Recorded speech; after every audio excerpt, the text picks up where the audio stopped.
అల్పకాలము పాపభోగము అనుభవించుట న్యాయమా?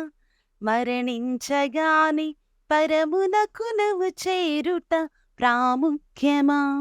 సంపాదన సందడిలో నీవు బ్రతుకుటే నీకిష్టమా? సమస్త జనుల యొద్ద నీవు వాక్యమును ప్రకటించుమా? అల్పకాలము పాపభోగము అనుభవించుట న్యాయమా? మరణించగాని పరమునకు నువ్వు చేరుట ప్రాముఖ్యమా?